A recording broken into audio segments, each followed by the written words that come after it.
I have lived off-grid for 6 years. A unique experience. Hello everyone, I've been living at my off-grid cabin for 6 years now in the Canadian wilderness, Ontario. I bought 180 acres of land and started building my cabin in 2015. I started living here full-time in 2017.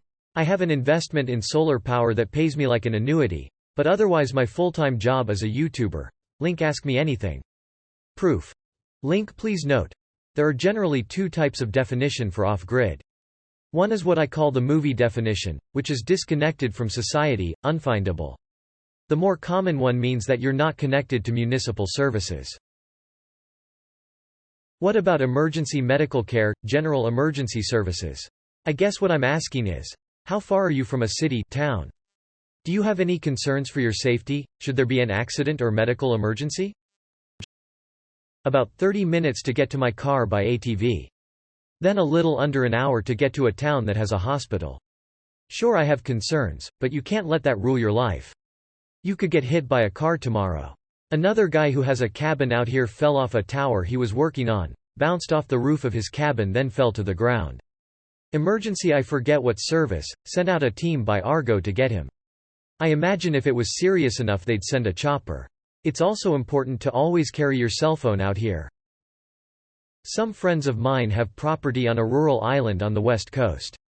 In the end, to address this kind of thing, they and the neighbors built a helipad that was accessible. They worked with the local air ambulance to ensure it was actually usable. That's actually a neat idea. How does a YouTuber live off the grid? Off-grid just means you're not tied into the electrical grid, sewer system, municipal water, whatever. Not that you have to live in a shack in isolation. I saw you said your wife lives in the city, only coming down on weekends. How does that work? Just curious, as my wife and I couldn't imagine spending only weekends together. It's not something we planned, it just happened. But we do talk every night on the phone. We've also been married 28 years, if that makes a difference. At 30 years you have to swap homes. As I said earlier, we didn't plan for this to happen. But she has a government job and is eligible for early retirement pension. She can't turn that down. What do you mean you didn't plan for this to happen? Did you suddenly end up in the woods? Could it not wait out her pension clearing? Not judging, it clearly works for you both, but just curious. Edit. A lot of you went straight to judging. What is the scariest thing that has happened to you while being alone? I was scouting the property north of me looking for elk sign, and using my phone as a GPS. It was heavily overcast. I got turned around 3 times trying to get back home, and my phone battery was showing 5%. 4%. 0.3%. 2%. At 1% I came across a familiar part of my property. I was shitting a small brick. Also, it was starting to get dark. Who did you buy the 180 acres of land from, and how did you learn it was up for sale? I don't know who it was. But if my memory is correct, he lives in Sarnia, Ontario. It's a heck of a long drive to there. Also, he bought it from someone unseen, having been told he could build his dream cottage here one day. Which you can't. No legal access. I sat on Realtor.ca and Kijiji for months just watching properties pop up. It's a real patience game. I could only prove I had water access to the property. Under the guidelines, I could only build a hunt camp.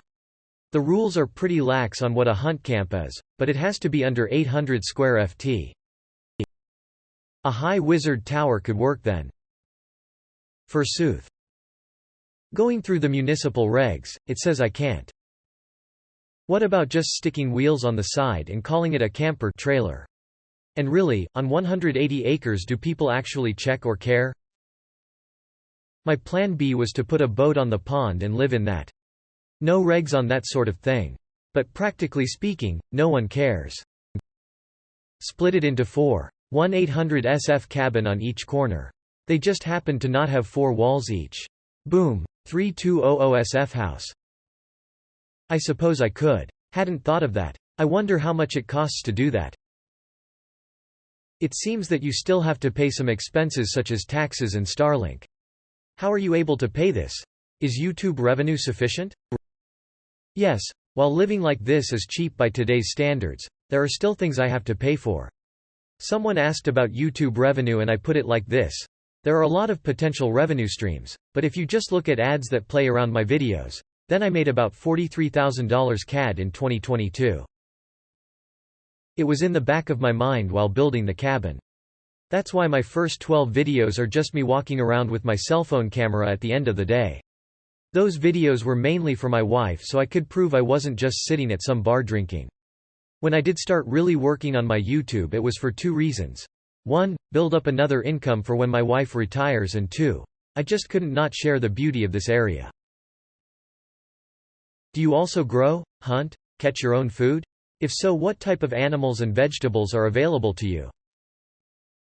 I do hunt. There are deer, elk, bear in the area. Also, lots of grouse around. Though I never seem to have my gun when I see one.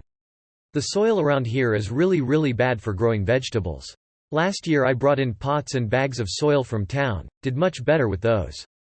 Always looking to improve.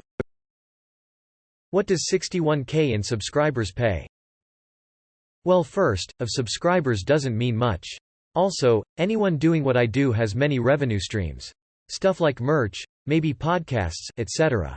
If you want to just look at revenue from ads playing on videos, YouTube Premium, then about $43,000 CAD in 2022. Wintertime videos do extra well. People love snow and the adversity it causes. What's the hardest part about enduring winters off-grid? Not much. I like winters here. I suppose getting enough firewood prepared. What is your investment in solar power that pays an annuity all about? Is this how you get electricity, or are you connected to a power plant? How about water and gas?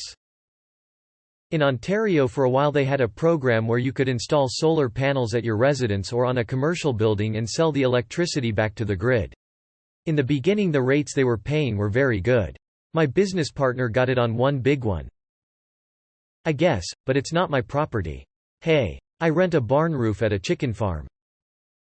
I sure wouldn't want them bulldozing my cabin to make way for an interstellar bypass.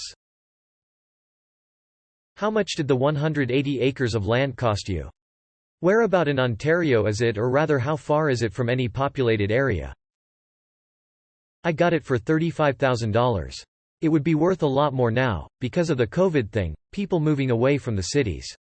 The previous owner didn't think he could get a building permit, and it was just junk land to him. I'm in eastern Ontario, not far from Matic. Yeah, I hear you. But if they find out, they can order the cabin demolished. They can even take your land away from you. Something like that happened in the UK. A few years back a farmer built a house hidden by hay bales, hiding it for 4 years. He was hoping that the time gap, during which it was occupied, would mean that he didn't need planning permission. In other words, because he'd been using it and as nobody objected, planning permission would become irrelevant. The council found out about the house when he took the bales down, and told him the 4-year rule didn't apply because as nobody could see the house they didn't know to object. They told him to knock it down. He appealed to the High Court. The High Court agreed, and he had to knock it down. There's always a chance you can get away with something like that, but also a chance you might lose. And most people can't afford a lawyer to fight a battle like that. And municipalities can afford lawyers because it's our money. I would look about 5 minutes north of Norwood, Marmora, Havelock. Some really nice area. Don't bother with earth-bermed house, yurt, earthship, shipping container, or any other weird house. Just build a normal house. The novelty of all that other crap wears off fast. Are your family members okay with this idea of you living off-grid? Do they support you, or you've had a hard time explaining them? My kids are fine with it, they're all adults now. My wife is fine with it. One day she'll live here full-time too. Favorite books? Neuromancer, Ringworld series, Wheel of Time series. Thanks. My medical situation is not great. I have issues with atrial fibrillation. It's not debilitating. If I go into a fib, I can drive to the nearest hospital. But I can do most of what needs to be done around here. All the little towns around have pharmacies, they're pretty easy to get. But I had the ablation procedure back in September and now I'm off them. Nice. My own mental state. I suffer bad from lack of motivation. Not very. I certainly could be, the resources are here, but like, for it's hard to grow smoked salmon 2 dogs. I'm also married, but my wife lives and works in the city. She comes out on weekends. I do. I'm going to send back this salmon tree I got from Amazon. I used to live in Richmond Hill, Ontario. I never feel bored or isolated here. I love it. Composting. You wouldn't like it, nobody does at first. But you get used to it. Nope. But it's freaking great for starwatching. Zero light pollution here. I worked in the IT industry for 20 years. More recently I co-owned a solar power company with a buddy. Certainly that has helped. But no building experience. Heck yeah. I'd love running water and flush toilets. In fact, a lot of places you can dig a well, put in a septic system, and still be technically off-grid. I'd do it in a heartbeat if I could. But I'm right on bedrock. It's the Great Canadian Shield. I'm surrounded by similar properties that no one ever goes to. There's no need to protect it. I've been meaning to mark it, just haven't gotten around to it. It's a lot of property to walk. There are portions of the property I haven't even seen yet. 180 acres is huge. Oh yeah, it's crazy diverse. Big hills, valleys, beaver ponds you have to tour around. Vegetation that holds you back or just tries to kill you by hiding rocks and roots you'll trip over. It takes 2 hours just go get to the far side of the property.